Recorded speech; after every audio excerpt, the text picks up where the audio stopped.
तनराम जे rural health centre में ॾंदनि जी डॉक्टराणी जो अनोखो कारनामो साम्हूं आयो आहे। डॉक्टराणी ॾंदनि जे इलाज लाइ वियल पंहिंजे ई अस्पताल जे क्लार्क जी अखि ज़ाया करे छॾी आहे। इन हवाले सां तफ़सील वधीक मालूम कयो था इमरान सां। इमरान, छा वधीक तफ़सील आहिनि? जी बिल्कुल टनोजाम जे रूरल हेल्थ सेंटर में टनोजाम में ॾंदनि जी डॉक्टराणी जो अनोखो कारनामो साम्हूं आयो आहे। रूरल हेल्थ सेंटर के क्लार्क इरफान खानदादा दंदनि जी तकलीफ़ इलाज लाइ वियो त दंदनि जी डॉक्टराणी शीरीन हारिस खां जिस्म के सुन करण वारी इंजेक्शन दंदनि जी ॼाड़ी बदिरां अख में हणी छॾी। मुतासिर मरीज़ आहे उन रूरल हेल्थ सेंटर के एडमिनिस्ट्रेटर डॉक्टराणी के खिलाफ़ दरख़्वास्त ॾेई छॾी आहे। उनजो वधीक चवणु आहे त दंदनि जो इलाज कराइण वियसि, डॉक्टराणी ग़लती में सुन करण वारी इंजेक्शन मुंहिंजी अख में लॻाए छॾी आहे।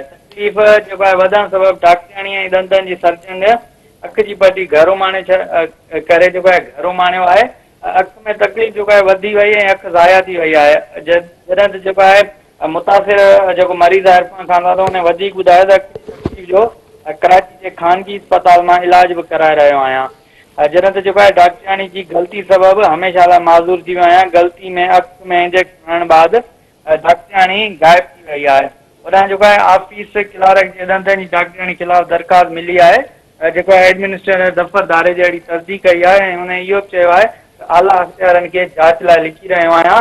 ज़रूर डिपार्टमेंटल कार्रवाई कई वेंदी। जी इमरान, वॾी महिरबानी अव्हां जी।